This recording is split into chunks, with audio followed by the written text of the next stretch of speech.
Bismillahirrahmanirrahim. Assalamualaikum warahmatullahi wabarakatuh. Waalaikumsalam warahmatullahi wabarakatuh. Alhamdulillahirrahmanirrahim. Saya panjatkan puji syukur kepada Allah Subhanahu wa taala yang mana pada siang hari ini saya masih dapat diberi kesempatan kesehatan, keselamatan bisa berkumpul di kantor SD Negeri 1 Litis. Salawat beserta salam tidak lupa saya haturkan kepada junjungan Nabi besar kita Nabi Muhammad SAW beserta para sahabat dan juga pengikutnya hingga akhir zaman. Baik Bapak Ibu semua yang saya hormati, juga ada kepala sekolah yang saya hormati, dan terima kasih pada siang hari ini dan kita masih dapat berkumpul di sini mendengarkan saya menyebarkan pemahaman atau diseminasi budaya positif di sekolah. Ini merupakan tugas saya untuk mengumpulkan aksi nyata tentang budaya positif di sekolah ini. Dan juga di sini saya ingin berbagi pengalaman saya, bukan bermaksud menggurui ataupun mengajari. Di sini kita sama-sama belajar. Jadi saya belajar bersama-sama dengan Ibu. Yang akan saya paparkan yaitu mengenai diseminasi atau penyebaran pemahaman budaya positif di sekolah.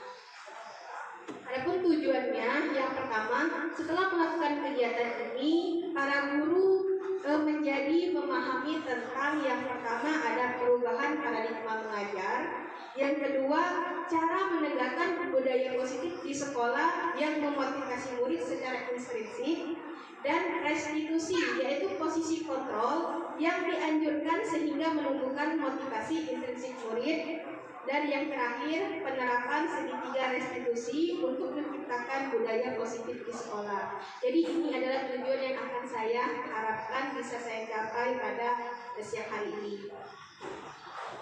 Adapun materinya yang akan saya paparkan ada 7 materi. Yang pertama tentang perubahan paradigma belajar. Yang kedua nanti ada disiplin positif, mengenai keyakinan kelas, kebutuhan dasar, posisi kontrol restitusi, segitiga restitusi, dan motivasi perilaku manusia. Baik Bapak Ibu, yang pertama yaitu tentang materi perubahan paradigma belajar. Ini ada 3 pertanyaan. Di zaman teknologi sekarang, menanamkan ilmu pengetahuan dengan mengajar apakah masih berlaku? Nah, pertanyaan kedua, bagaimana seandainya guru tidak berhasil menanamkan pengetahuan? Dan pertanyaan yang ketiga, apakah keberhasilan mengajar hanya ditentukan oleh seberapa besar pengetahuan yang didapat murid? Nah, ini adalah pertanyaan mengenai perubahan paradigma belajar. Kira-kira jawabannya apa, Bapak, Ibu? Ada yang bisa? Baik, ini kira-kira jawabannya seperti ini. Jadi jawabannya, pandangan bahwa mengajar hanya sekedar menyampaikan ilmu, pengetahuan sudah tidak relevan lagi. Ya, jadi hanya bukan sekedar ilmu pengetahuan, bisa kita menanamkan karakter pada siswa, ya, bagaimana akhlaknya. Terus yang kedua, siswa adalah organisme yang sedang berkembang. Ya, jadi kita mau tidak mau menuntut mereka supaya bisa berkembang sesuai dengan kodrat alam dan kodrat zamannya. Terus perkembangan ilmu pengetahuan dan teknologi yang dahsyat menyebabkan seseorang tidak bisa menguasai seluruh materi pelajaran. Ya, jadi kadang kita tertinggal dengan materi, kadang kemajuan zaman lebih dulu daripada pengetahuan kita. Jadi kita dituntut untuk menguasai pengetahuan sesuai dengan perkembangan teknologi yang berkembang sekarang. Terus ada lagi perkembangan ilmu psikologi. Manusia pasif menjadi manusia yang memiliki potensi. Jadi tujuan kita akan mendidik peserta didik kita jadi manusia yang pasif menjadi manusia yang memiliki potensi ke depannya supaya bisa berkembang. Di sini ada filosofi Ki Hajar Dewantara. Kita ketahui bahwa biasanya kita tahu bahwa Pak Ki Hajar Dewantara ini hanya seorang Bapak Pendidikan Nasional. Ternyata setelah saya mengikuti pendidikan guru penggerak ini, banyak sekali pemikiran beliau. Salah satunya yaitu maksud pendidikan, yaitu menuntut segala kodrat yang ada pada anak-anak agar mereka dapat mencapai keselamatan dan kebahagiaan yang setinggi-tingginya baik sebagai manusia maupun sebagai anggota masyarakat. Ini berarti kita mengembalikan anak kita kepada kodrat alamnya. Kodrat alam di mana yaitu anak-anak tumbuh dan berkembang sesuai dengan tempat tinggalnya.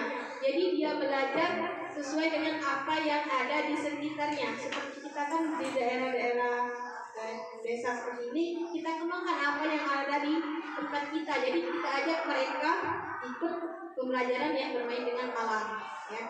Terus pendidikan, usaha dasar dan terencana untuk mewujudkan suasana belajar dan proses pembelajaran agar peserta didik secara aktif mengembangkan potensi dirinya untuk memiliki kekuatan spiritual agama, pengendalian diri, kepribadian, kecerdasan, akhlak mulia, dan keterampilan yang diperlukan dirinya serta masyarakat.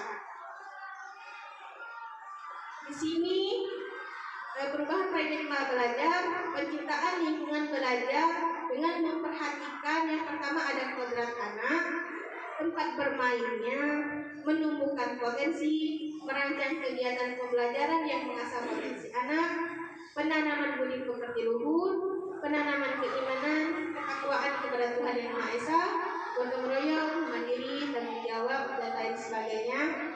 Terus paradigma perubahan mengajar, dari mengajar hanya sebatas menyampaikan materi pelajaran kepada mengajar sebagai proses mengatur lingkungan.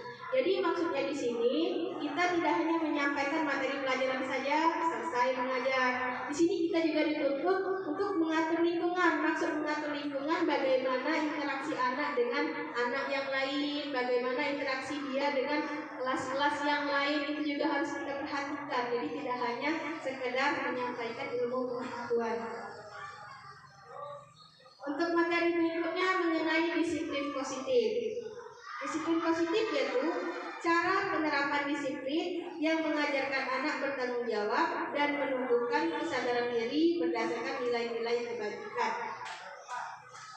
Yang kedua, lebih ke arah disiplin diri yang dapat mengontrol diri dalam melakukan segala tindakan. Dan yang ketiga, dapat membuat murid memahami dan menyadari berdasarkan motivasi internal, bukan akibat paksaan, ujian atau hukuman. Jadi inilah disiplin positif yang harus kita terapkan di lingkungan sekolah kita. Nah, di sini ada alur penerapan disiplin positif di sekolah. Jadi untuk menerapkan disiplin positif yang harus kita tahu pertama yaitu visi sekolah kita dahulu. Kalau kita sudah tahu visi sekolah kita apa, kita terapkan ke dalam keyakinan kelas. Jadi keyakinan kelas itu tidak semesti langsung kita download, langsung kita tempel, kita pajang. Itu sebaiknya kita rubah cara seperti itu. Alangkah baiknya nanti ada prosesnya bagaimana kita membuat keyakinan kelas tersebut. Tujuannya apa? Misal anak kelas 1, 2, 3 kan membahasanya belum begitu lancar. Jadi tujuannya disiplin positif atau keyakinan kelas ini kita buat dengan cara bersama-sama, nantinya ada prosesnya. Yang berikutnya yaitu motivasi kebutuhan hidup. Ada yang taat, ada yang melanggar, gitu kan? Nah, jadi di sana kalau ada yang taat tinggal kita mengarahkan supaya dia lebih disiplin lagi. Untuk ada yang melanggar, di situ ada posisi kita sebagai guru, ada 5 posisi kontrol. Bisa kita memberikan hukuman, konsekuensi atau restitusi, dan nanti ada ujung-ujungnya nanti segitiga restitusi. Nah, nanti inilah materi yang akan saya jelaskan berikutnya. Keyakinan kelas atau sekolah. Budaya positif bisa kita wujudkan melalui disiplin positif. Supaya ini terwujud, maka harus ada keyakinan kelas yang seperti saya katakan tadi, yang merupakan suatu tindakan kebaikan yang disepakati bersama seluruh warga kelas untuk mendukung visi sekolah. Nah, juga keyakinan kelas itu harus sesuai dengan 6 dimensi profil pelajar Pancasila. Jadi profil Pancasila itu ada 6. Apalagi sekarang kita menegakkan kurikulum merdeka. Yang pertama itu beriman, bertakwa kepada Tuhan Yang Maha Esa dan berakhlak mulia. Yang kedua berkebinekaan global. Yang ketiga bergotong royong. 4 mandiri. 5 bernalar kritis, dan 6 kreatif. Jadi sebisa mungkin Bapak Ibu, kemarin kan kita sudah melakukan pertemuan yaitu membuat isi kelas kan. Selanjutnya bakal dibuat menjadi visi sekolah. Nah inilah sebisa mungkin visi yang ada di kelas kita mengandung poin-poin yang ada di dimensi profil pelajar Pancasila. Keyakinan kelas atau visi sekolah. Kita ketahui bahwa visi sekolah kita yaitu terwujudnya murid yang berkualitas dan bermoral. Nah, ini merupakan visi sekolah kita. Jadi, keyakinan kelas merupakan sebuah nilai-nilai kebajikan universal yang telah disepakati secara tersirat dan tersurat lepas dari adanya latar belakang, suku negara, bangsa maupun juga agama. Terus keyakinan kelas dibuat secara bersama-sama dengan seluruh siswa yang mempunyai nilai-nilai kebajikan yang dapat dipercaya. Nah, seperti saya katakan tadi Bapak Ibu, untuk membuat keyakinan kelas jangan langsung kita tempel, kita download dari internet. Kalau bisa kita buat berembuk dengan siswa, kita jadikan satu kesatuan. Jadi mereka tahu itu kan kesepakatan kita buat bersama-sama. Contohnya di sini ada misal. Misalnya kita akan menegakkan disiplin. Contohnya, tidak terlambat untuk datang. Nah, disiplin dalam berseragam serta disiplin dalam melaksanakan suatu tugas atau keyakinan kelas. Jadi kita tuh bersama-sama dengan siswa membuat kedisiplinan tersebut. Dengan adanya kebersamaan, kita menyamakan satu persepsi dengan siswa. Secara tidak langsung siswa akan sadar sendiri bahwa keyakinan tersebut mereka yang buat bersama-sama. Jadi yang kita harapkan siswa tidak melanggar keyakinan tersebut.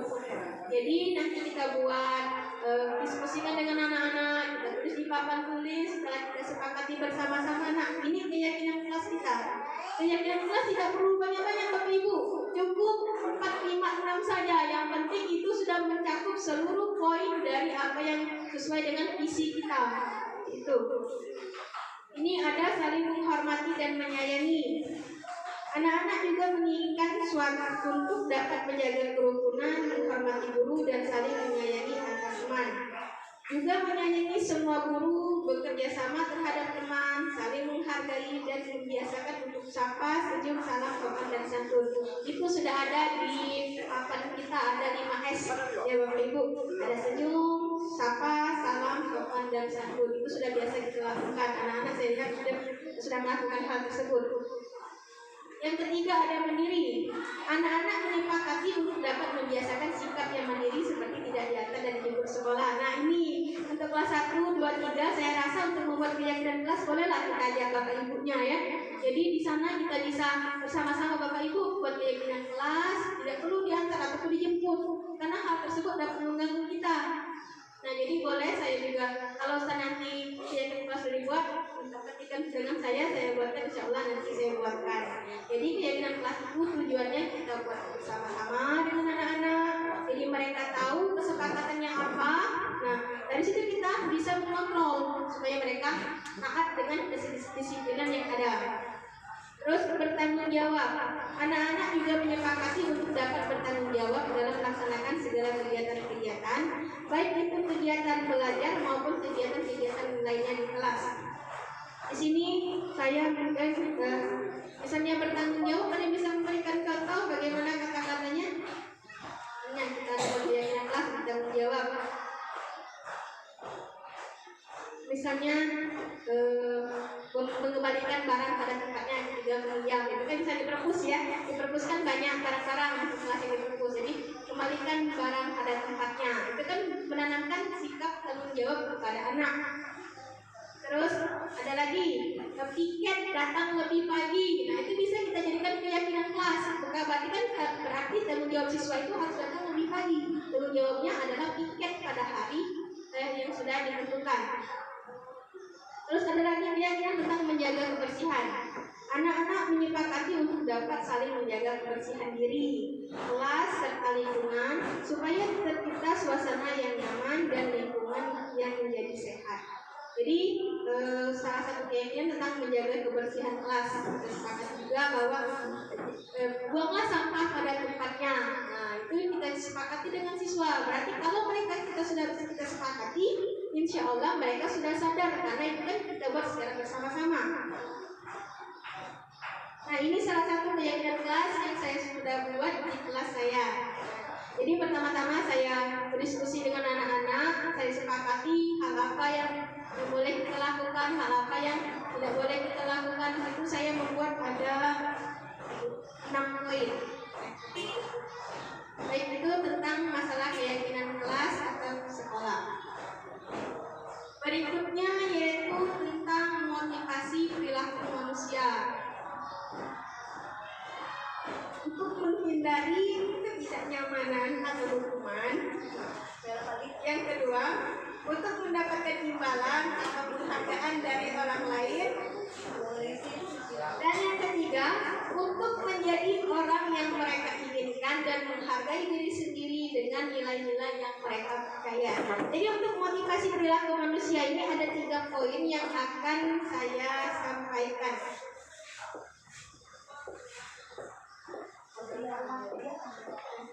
Ya, jadi ada 3 alasan mengapa seseorang melakukan disiplin positif di sekolah. Yang pertama, untuk menghindari ketidaknyamanan atau hukuman. Ya. Jadi ini adalah tingkat terendah dari motivasi perilaku manusia. Biasanya orang yang motivasi perilakunya untuk menghindari hukuman atau ketidaknyamanan akan bertanya, apa yang akan terjadi apabila saya tidak melakukannya? Dan sebenarnya mereka sedang menghindari permasalahan yang mungkin muncul dan berpengaruh pada mereka secara fisik, psikologis maupun tidak terpenuhinya kebutuhan mereka bila mereka tidak melakukan tindakan tersebut. Jadi motivasi perilaku yang pertama ini adalah yang paling rendah, Bapak Ibu, untuk menghindari ketidaknyamanan atau hukuman. Jadi secara tidak langsung itu merupakan paksaan, takut dihukum, misalnya tiket tadi kan, takut dihukum, makanya dia melakukan tiket kelas. Yang kedua, untuk mendapatkan imbalan atau penghargaan dari orang lain. Motivasi perilaku berikutnya. Suatu tingkat di atas motivasi yang pertama. Di sini, orang berperilaku untuk mendapatkan imbalan atau penghargaan dari orang lain. Orang dengan motivasi ini akan bertanya, apa yang akan saya dapatkan apabila saya melakukannya? Ini berarti orang tipe-tipe yang kalau melakukan sesuatu harus mendapatkan imbalan dulu, baru dilakukan. Jadi mereka melakukan sebuah tindakan untuk mendapatkan pujian dari orang lain yang menurut mereka penting dan mereka letakkan dalam dunia berkualitas mereka. Mereka juga melakukan sesuatu untuk mendapatkan hadiah, pengakuan atau imbalan. Dan yang terakhir, untuk menjadi orang yang mereka inginkan dan menghargai diri sendiri dengan nilai-nilai yang mereka percayai. Orang dengan motivasi ini akan bertanya, akan menjadi orang yang seperti apa bila saya melakukannya? Mereka melakukan sesuatu karena nilai-nilai yang mereka yakini dan hargai. Dan mereka melakukannya karena mereka ingin menjadi orang yang melakukan nilai-nilai yang mereka yakini tersebut. Ini adalah motivasi yang akan membuat seseorang menjadi disiplin positif.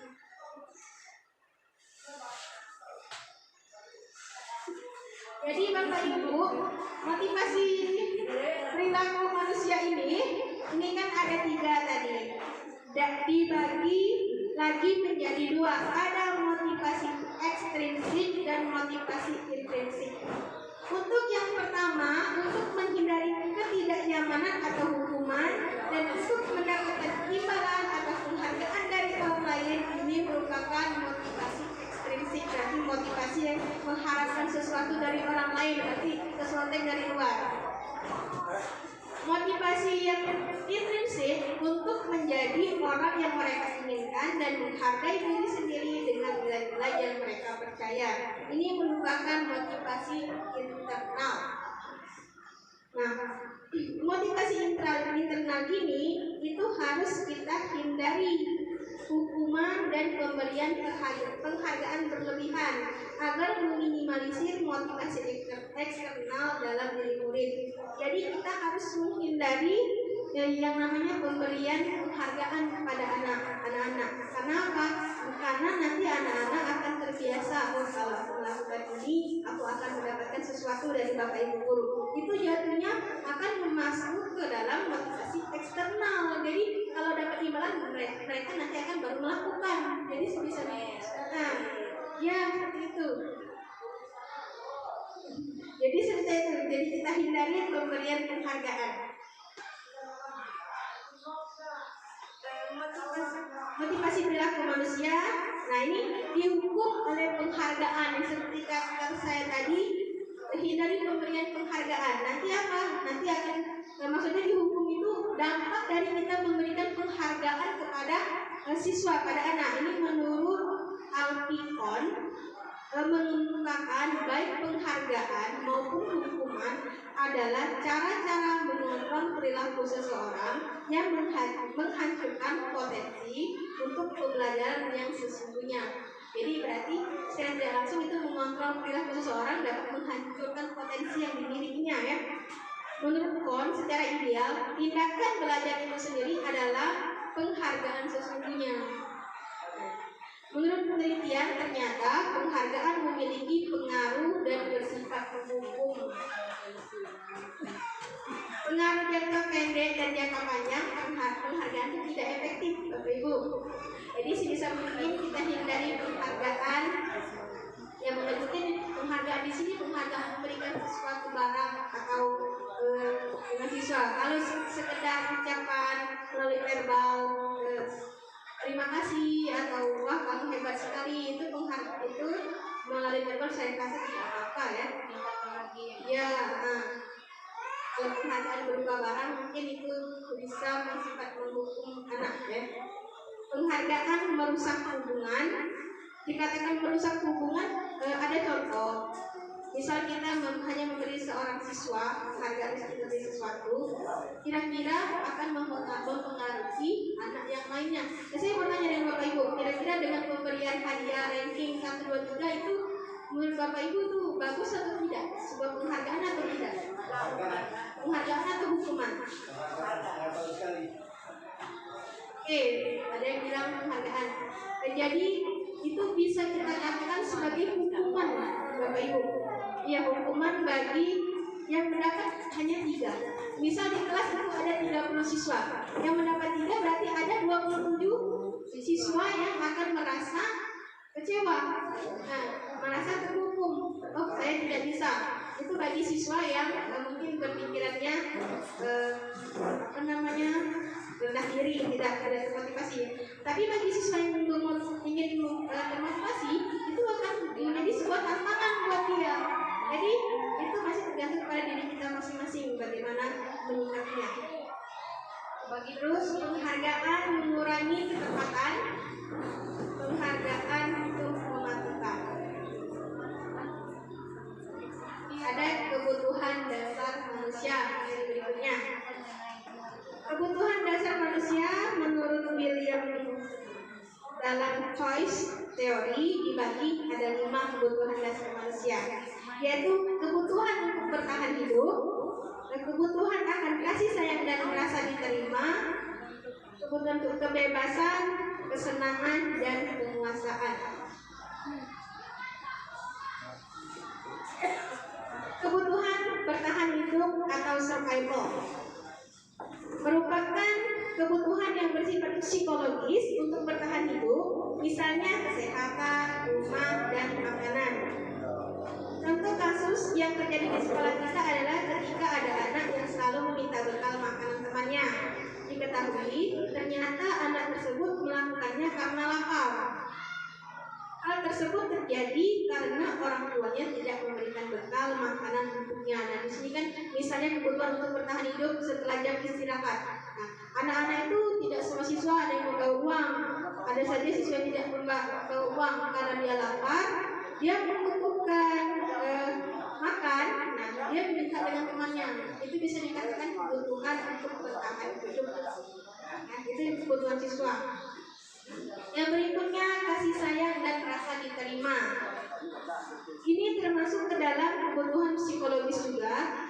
Pada umumnya, anak-anak yang memiliki kebutuhan dasar kasih sayang dan rasa diterima prima yang tinggi, ingin disukai dan diterima oleh lingkungannya dengan baik. Contoh kasus yang terjadi di sekolah kita misalnya, ketika seorang anak yang membuat masalah untuk mendapatkan perhatian dari teman, guru maupun orang tuanya, maka kebutuhan dasar yang sedang dipenuhi oleh anak tersebut ialah kebutuhan akan kasih sayang dan rasa diterima. Mungkin di sini Bapak Ibu sering mendapatkan ada siswa kita yang ribut sendiri ya, yang kadang curi-curi perhatian kita, berarti itu menandakan bahwa dia kurangnya rasa kasih sayang. Ada siswa di kelas saya, itu siswanya nakal. Sepertinya dia minta perhatian ya. Jadi kalau kita elus-elus, kalau kita kasih pujian, rasa nakalnya berkurang. Walaupun hanya sebentar, nanti berulang lagi. Berarti itulah menandakan bahwa anak-anak tersebut membutuhkan rasa kasih sayang dan rasa diterima di kelasnya. Di kelas juga ada yang saya alami, siswa yang kalau agak kurang dengan siswa yang lain, itu kadang dia merasa tertindas atau dibully.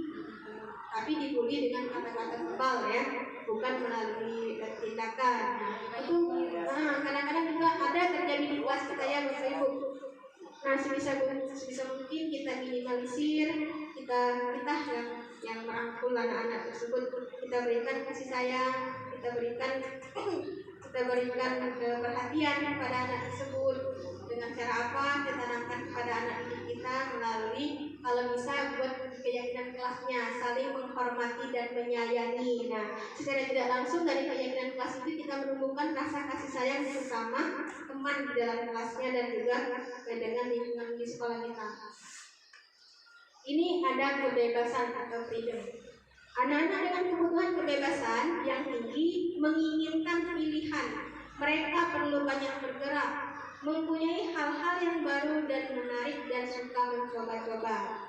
Contoh kasus di sekolah kita ialah anak yang selalu diberikan bekal makanan dengan menu yang sama setiap hari oleh ibunya. Di sekolah dia membuat masalah dengan mengambil paksa bekal milik teman-temannya. Hal tersebut dia lakukan karena ingin mencoba makanan temannya yang beraneka ragam. Maka kebutuhan yang berusaha dipenuhi oleh anak tersebut ialah kebutuhan akan kebebasan. Ya, ada yang bisa memberikan contoh kebutuhan kebebasan anak di kelasnya yang seperti apa Bapak Ibu? Kebutuhan akan kebebasan. Misal anak-anak, Bu, boleh tidak saya membuat menulisnya di gelang sebaris, gelang 12 itu sering pertanyaan yang ditanyakan oleh siswa. Sering. Kalau saya ini sudah Ibu bebaskan, terserah kalian ya, pokoknya yang mana bagus menurut kalian. Yang bisa dibaca. Yang mudah dibacanya. Ya, jadi anak itu butuh kebebasan ya. Jangan kita kekang. Pokoknya nak harus diterang 2 baris. Ini harus diterang sebaris ya. Itu bakal merumitkan kita sendiri. Kita, Bu, jadi ini berapa baris Bu? Ini berapa baris Bu? Kita sendiri yang capek jawabnya. Jadi jawab mana? Terserah kalian, yang menurut kalian bagus, kalian mana bagusnya, sebaris, 2 baris ya. Jadi kita berikan kebebasan kepada anak.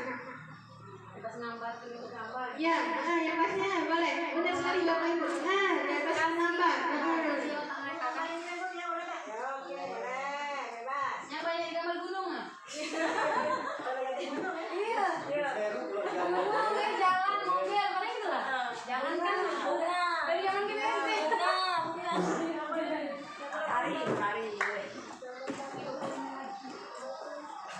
Ya, benar sekali Bapak. Ketika kita akan pelajaran SPDB, ada lagi menyanyi misalnya. Menyanyi. Yang paling penting itu menggambar. Bu, menggambar apa? Ketika kita buat misal temanya menggambar sekolah, Bu, tidak bisa Bu, saya tidak bisa ini Bu. Nah, jadi kita berikan kebebasan kepada anak, terserah menggambarnya buat yang bagus, yang rapi, pokoknya terlihat menarik ya. Yang berikutnya ada kesenangan atau fun. Adalah kebutuhan untuk mencari kesenangan, bermain dan tertawa. Kebutuhan ini muncul secara dini, kemudian terus berkembang hingga dewasa.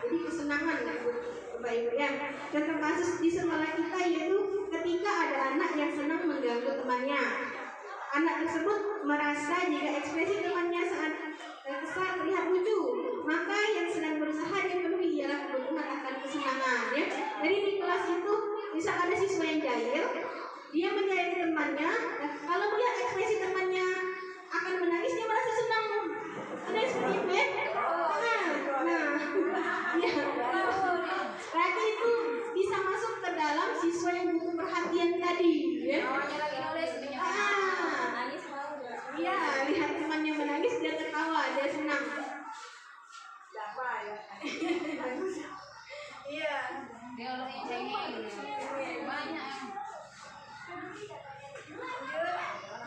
Terus penguasaan atau power merupakan kebutuhan pengakuan atas kemampuan yang berhubungan dengan kekuatan untuk mencapai sesuatu, menjadi kompeten, menjadi terampil, diakui oleh atas prestasi dan keterampilan yang dimiliki, dapat membuat pencapaian dihormati, didengarkan, meninggalkan pengaruh yang memiliki rasa harga diri. Contoh kasusnya dalam penguasaan ialah apabila ada anak yang merasa hebat setelah mengganggu temannya karena temannya menjadi takut dan menuruti keinginannya, maka anak tersebut sedang berusaha memenuhi kebutuhan dasarnya adalah kekuasaan. Di sini ada contoh tidak Bapak Ibu yang siswanya memiliki kekuasaan. Kelas 4 tadi ya katanya ada guru, tidak ada gurunya, siswanya diam. Sampai gurunya sendiri, ya, sampai gurunya sendiri pun bingung, kok bisa tidak ada guru tapi siswanya diam. Nah, berarti itu ada siswa yang merasa memiliki penguasaan, ya. Jadi siswa yang lain takut. Ketika ada gurunya malahan mereka ribut. Nah, itu saya rasa nanti takut yang ribut jadi bully, Bapak Ibu ya. Takutnya, jadi seolah-olah dia jenisnya. Kalau bisa Bapak Ibu dinetralkan anaknya. Itu sesuatu yang aneh. Nampak bangku sapu tangan masih ada juga.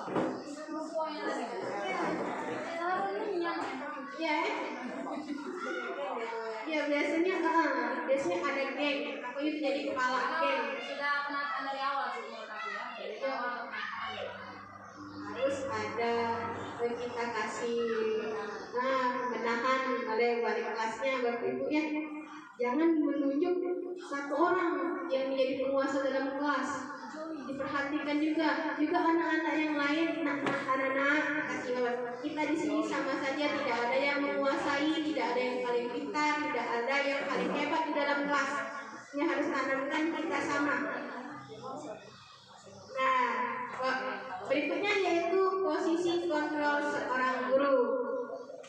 Ada 5 posisi kontrol seorang guru yang harus kita ketahui. Di sini seorang guru bisa menjadi pembuku, bisa membuat merasa bersalah, bisa menjadi teman, bisa menjadi pemantau, dan bisa menjadi manajer. Saya jabarkan satu-satu masalah penghukum. Nah, seorang penghukum bisa menggunakan hukuman fisik maupun verbal. Orang-orang yang menjalankan posisi penghukum senantiasa mengatakan bahwa sekolah memerlukan sistem atau alat yang dapat lebih menekan murid-murid lebih dalam lagi. Penghukum itu dengan nada suara tinggi, bahasa tubuh misalnya mata melotot dan jari-jari menunjuk-tunjuk atau menghadap. Nah, untuk penghukum ini akan menghasilkan kemungkinan murid marah dan mendendam atau bersifat agresif. Bisa jadi sesudah kembali duduk, murid tersebut akan mencoret-coret bukunya atau meja tulisnya.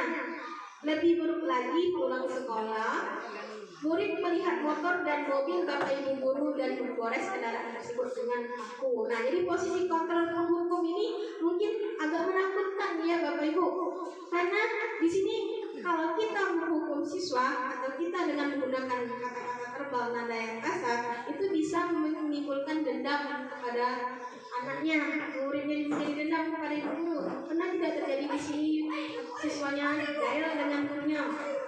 Kalau di tempat lain mungkin ada ya, dengan menggores mobil, ada ya. Nah, jadi berarti posisi kontrol sebagai penghukum ini harus kita buang sebisa mungkin kalau di bapak ibu. Yang ada kata penghukum di sini. Ya, mungkin kata penghukum ini lebih kepada anak-anak SMP SMA karena mereka ada aturan tulis dan juga ada guru piket yang menegakkan hukuman kepada anak-anak ya. Kalau kita SD ini Kalau kita anak SD, lebih kepada wali kelasnya yang mengontrol anak-anaknya. Yang kedua yaitu pembuat rasa bersalah. Pada posisi ini, biasanya guru akan bersuara lembut. Nah, pembuat rasa bersalah akan menggunakan keheningan yang membuat orang lain merasa tidak nyaman, bersalah atau rendah diri. Pembuat rasa bersalah, nada suaranya memelas, halus atau sedih, atau bahasa tubuh merapat pada anak atau lesu. Nah, misal seperti ini ya, Bapak Ibu. Kan misal ada kelas di siswa kita yang saat kita menjelaskan dia ribut-ribut. Jadi bagaimana posisi kontrol kita sebagai seorang guru menegur anak tersebut? Kita gunakan bisa dengan membuat rasa bersalah. Jadi membuat rasa bersalah dan kita gunakan, nah kamu tidak kasih apa dengan ibu, soalnya ibu sudah kecil, anak-anak soalnya juga sadar ibu. Nah jadi kita gunakan kata yang lembut supaya apa? Supaya siswa menjadi menimbulkan rasa bersalah pada diri dia. Jangan kamu ini ibu sudah orang sudah kecil, kamu suara kamu besar. Nah itu merupakan posisi sebagai penghukum yang jadi membuat anak menjadi dendam, ini marah-marah. Kalau kita gunakan membuat rasa bersalah, kita gunakan kata yang tinggi yang lembut. Nah, tidak kasih nama dengan ibu kan dari tadi suara ibu tinggi, suara kamu besar, dan kalau bisa kecilin dikit volumenya, kecilin dikit dari suara ibu. Nah, jadi kita buat mereka menjadi bersalah dengan kita. Itu merupakan posisi kontrol guru sebagai pembuat rasa bersalah. Ini tujuannya murid akan merasa bersalah telah mengecewakan ibu atau bapak gurunya. Murid akan merasa menjadi orang yang gagal dan tidak sanggup membahagiakan orang lain. Kadangkala sikap seperti ini lebih membahaya dari sikap penghukum, karena emosi akan tertahan rapat di dalam ya. Murid menahan perasaan. Tidak seperti murid dengan guru penghukum, di mana murid bisa menumpahkan amarahnya walaupun dengan cara negatif. Murid tertekan seperti inilah yang tiba-tiba bisa meletus amarahnya dan bisa menyakiti diri sendiri atau orang lain. Yang kalau kita marah-marah tadi, kalau kita dengan cara lembut, insya Allah siswa akan membalas dengan kelembutan. Ini kita posisikan kita sebagai teman. Guru pada posisi ini tidak akan menyakiti murid, namun akan tetap berupaya mengontrol murid melalui persuasi.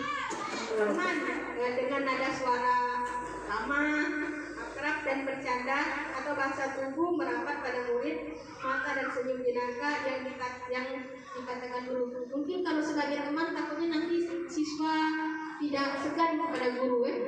Jadi kita juga harus menahan jangan terlalu dekat. Juga ada pembatas antara kita dan guru ya, posisi teman. Murid akan merasa senang dan akrab dengan guru. Ini termasuk dampak yang positif. Hanya saja di sisi negatif murid menjadi tergantung pada guru tersebut yang bersifat sepertinya seperti itu ya. Jadi karena terlalu menjadi teman, mungkin muridnya menjadi tergantung pada gurunya. Bila ada masalah, dia merasa bisa mengandalkan guru tersebut untuk membantunya. Akibat lain dari posisi teman, ada merasa yang berbuat sesuatu bila yang menyuruh adalah guru tersebut. Jadi tidak galak siswa tersebut kalau bukan gurunya yang menyuruh, dan belum tentu berlaku yang sama dengan jadi nanti siswanya dekat dengan guru ini, dia tidak tahu bahwa guru yang satunya lagi tidak seakrab itu ya. Jadi setiap guru juga memiliki sifatnya yang berbeda-beda.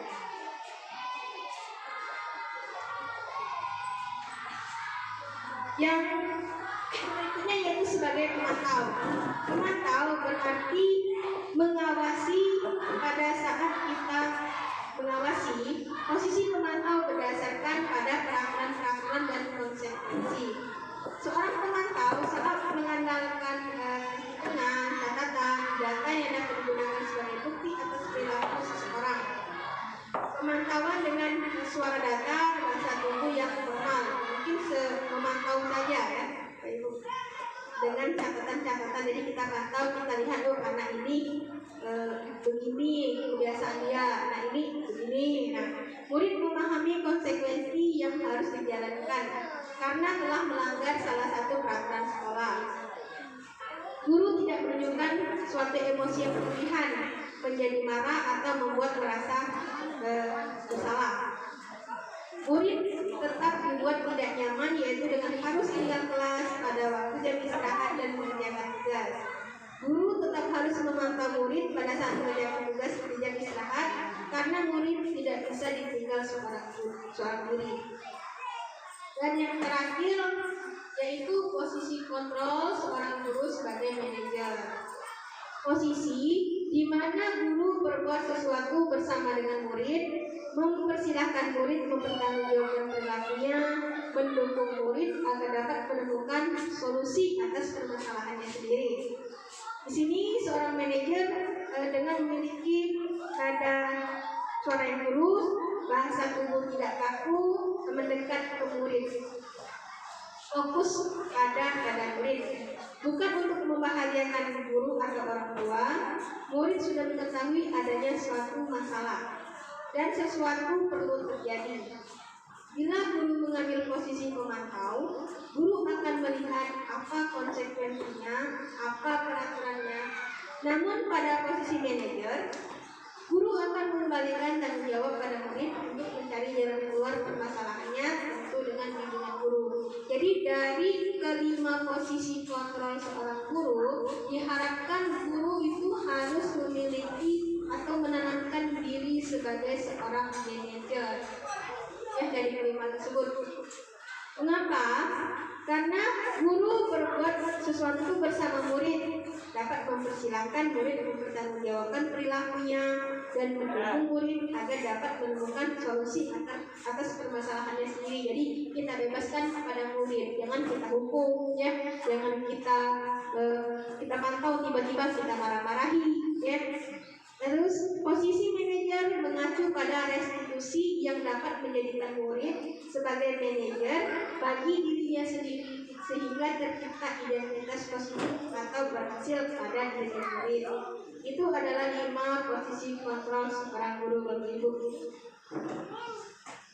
Bagaimana Bapak Ibu?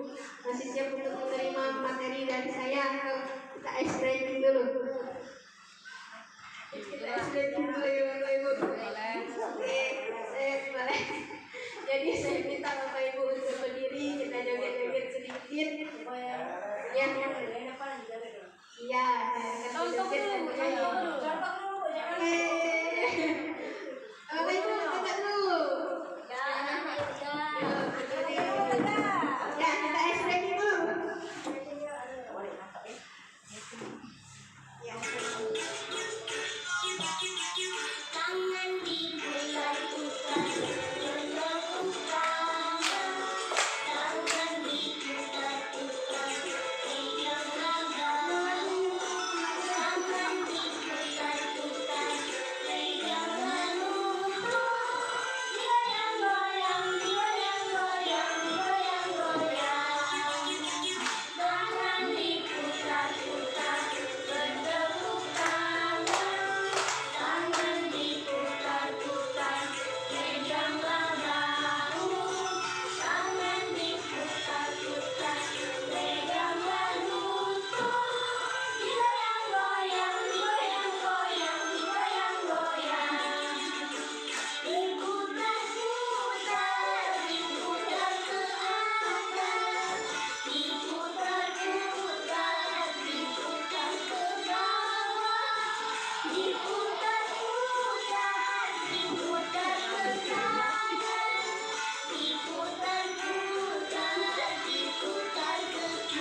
diputar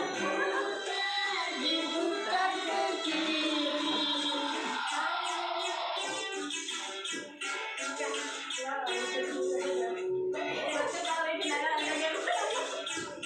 Ya, baik Bapak Ibu, terima kasih. Ya, terima kasih. Bagaimana Bapak Ibu, apakah sekali lagi ya, tahu jadilah. Jadilah lanjut. Sepertinya ini materinya sudah tidak banyak lagi Bapak Ibu. Materi yang berikutnya yaitu mengenai segitiga restitusi dalam penyelesaian masalah. Di sini saya ajari bagaimana menyelesaikan suatu masalah. Jadi kan biasanya kita pasti setiap kelas memiliki permasalahan yang dihadapi. Tapi biasanya kita mungkin menyelesaikannya hanya saja tidak ada susunan atau strukturnya. Di sini ada aturan untuk menyelesaikan suatu masalah. Tujuannya untuk menghasilkan murid yang mandiri dan bertanggung jawab. Itu yang dinamakan segitiga restitusi dalam penyelesaian. Yang pertama, menstabilkan identitas. Yang kedua, validasi tindakan yang salah. Dan yang ketiga, menanyakan keyakinan. Menstabilkan identitas ini maksudnya, jika anak tersebut salah, maka ada kebutuhan dasar mereka yang tidak terpenuhi. Bagian dasar segitiga restitusi memiliki tujuan untuk merubah orang yang gagal karena berbuat kesalahan menjadi orang yang sukses. Ketika seseorang dalam kondisi emosional, maka otak tidak akan mampu berpikir rasional. Saat inilah kita menstabilkan identitas anak kita bantu tenang dan mencari solusi untuk menyelesaikan permasalahan. Dan yang kedua, kita memposisikan memvalidasi tindakan yang salah. Pada langkah kedua ini, kita harus memahami dan menemukan kebutuhan dasar yang mendasari tindakan anak tersebut berbuat salah mengapa. Jadi di sana kita validasi, kita tanya mengapa anak tersebut, misal ada siswa yang telat biasanya kalau siswanya jadi telat masuk. Tahap kedua yaitu memvalidasi tindakan yang salah. Kita tanya, nak kenapa bisa telat datang ke sekolah? Kita tanya tuh alasannya apa. Menurut teori kontrol, semua tindakan manusia, baik atau buruk, pasti memiliki maksud dan tujuan tertentu. Ketika kita menolak anak yang berbuat salah, kita akan tetap dalam masalah. Yang diperlukan adalah kita memahami alasan melakukan hal tersebut sehingga akan merasa dipahami. Yang kedua, menanyakan keyakinan. Teori kontrol menyatakan bahwa kita pada dasarnya termotivasi secara internal. Ketika langkah pertama dan kedua sukses dilakukan, maka anak akan siap dihubungkan dengan nilai-nilai yang dia percayai. Penting menanyakan ke anak tentang kehidupan yang diinginkan. Ketika mereka telah menemukan gambaran masa depannya, guru dapat membantu mereka untuk tetap fokus pada gambarannya. Dengan segitiga restitusi, kita dapat mewujudkan mereka menjadi murid yang merdeka, mampu menyelesaikan masalah dan bertanggung jawab. Jadi kita tanyakan dulu kenapa dia telat. Setelah itu kita kasih solusi dan kita tanyakan keyakinannya, apakah dia akan sampai kapan atau kapan dia akan berubah. Ya. Di sini ada sebuah contoh penyelesaian masalah. Ini yang saya lakukan. Salah satu contoh Bapak Ibu tentang bagaimana penerapan segitiga restitusi di kelas.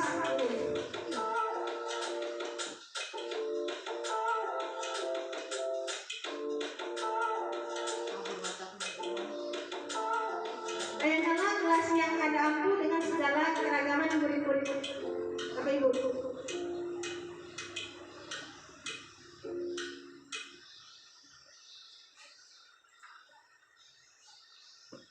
Bapak Ibu tadi saya salah putar video. Saya kenal juga, saya ulangi lagi, nah kan. Nih. Ini adalah sebuah kasus, ada dua kasus. Nih. Ya. Penerapan segitiga restitusi pada siswa kelas 3. Ada satu buah kasus.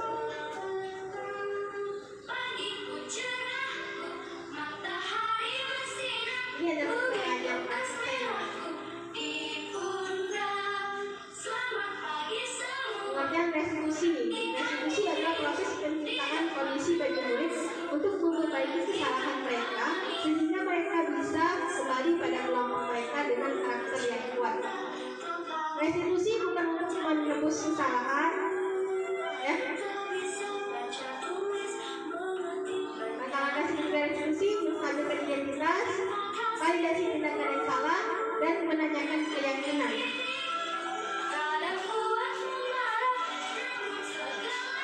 Ini ada satu buah kasus. Kasus yang pertama, Kanza siswa kelas 3 yang tidak mengerjakan PR matematika.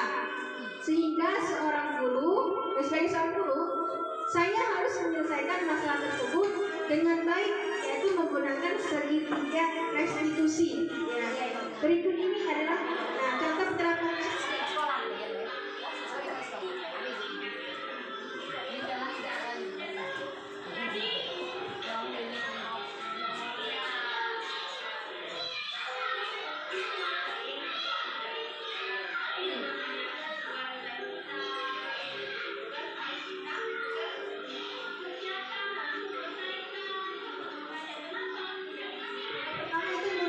Tindakan yang salah. Yang kedua, tanya mengapa tidak mengerjakan PR.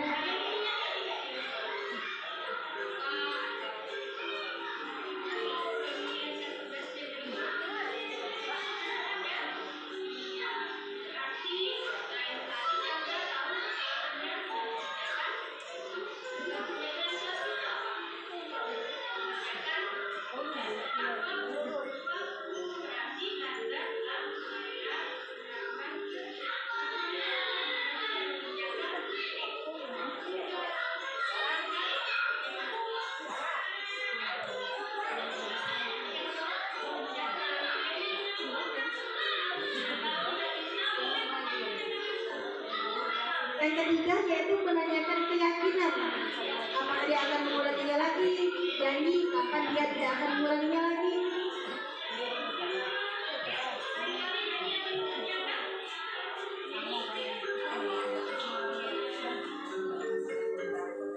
Ini adalah kasus kedua. Pada hari Selasa yang pertama pada pelajaran bahasa Indonesia, ada seorang siswa bernama Alvin itu sudah terlambat datang ke sekolah. Jadi kita bisa menerapkan segitiga restitusi tadi. Kita tanya sama anak mengapa dia bisa terlambat. Tahap pertama yaitu menstabilkan identitas. Kita tanya dulu.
Jadi kesimpulannya, penanganan kasus yang dilakukan guru dengan menggunakan pendekatan segitiga restitusi diharapkan guru dapat memposisikan dirinya sebagai manajer dengan mengajukan pertanyaan-pertanyaan yang bermakna yang membuat murid menjadi lebih mandiri, percaya diri dan bertanggung jawab. Ini ada testimoni. Awal panjang baik dari Itu Kanza dan Alvin. Ya, Kanza. sampai ke Mendikbudnya kamu.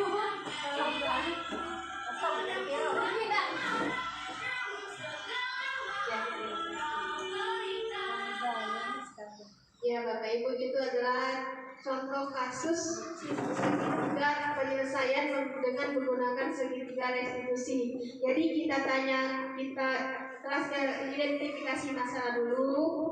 Maksud identifikasi masalah itu kita ceritakan dulu dengan siswa tersebut. Nah, ibu juga pernah melakukan hal tersebut. Jadi walaupun ibu memang sudah juga melakukan telat juga ibu pernah, misalnya ada kasus telat ya. Tapi ibu berikutnya tidak telat lagi. Terus kita tanya, kita validasi, kenapa anak telat masuk ke sekolah? Biasanya anak jawab karena tidurnya jam 10, karena main game. Nah, di situ juga kita validasi juga. Ibu juga sering tidurnya jam 10, jam 11. Ataupun main game juga ibu kadang-kadang juga main game, tapi ibu juga bisa mengatur waktu seperti itu ya. Jadi yang berikutnya yaitu kita buat keyakinan di situ kita kesepakati, kita tanya dengan anak, tahu tidak apa kesalahan yang sudah dilakukan? Kita yakinkan anak, oh tahu bu, saya sudah melakukan karena tidurnya larut, karena terlalu banyak main game. Nah di situ kita tanamkan keyakinan kepada anak bahwa itu perbuatan benar atau salah. Dia bisa menjawab sendiri, oh bu itu adalah perbuatan salah. Kita yakinkan ke dia bahwa hal tersebut salah dan buat apakah akan melakukan lagi atau janji tidak akan melakukan lagi. Ya bu, nah jadi kita tunggu jawaban dari anak. Jadi kita jangan bersifat memaksa. Ya kita tanyakan keyakinannya, kapan akan memulai hal tersebut. Janji besok bu saya tidak akan mengulangi lagi. Nah, boleh? Oke, baik nanti. Kalau tidak ya kita tagih ya Bapak Ibu. Baik Bapak Ibu, itulah tadi pemaparan materi yang saya lakukan sebagai bukti yang nanti akan saya kumpulkan sebagai aksi nyata 1.4 yaitu penerapan budaya positif di sekolah. Ya, terima kasih Bapak Ibu sudah meluangkan waktunya buat saya memaparkan. Kira-kira ada yang ingin ditanyakan atau ingin berbagi? Bapak Ibu, tidak ada ya? Baik, terima kasih. Saya akhiri. Assalamualaikum warahmatullahi wabarakatuh.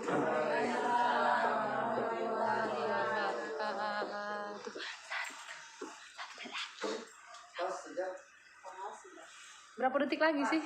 Udah apa?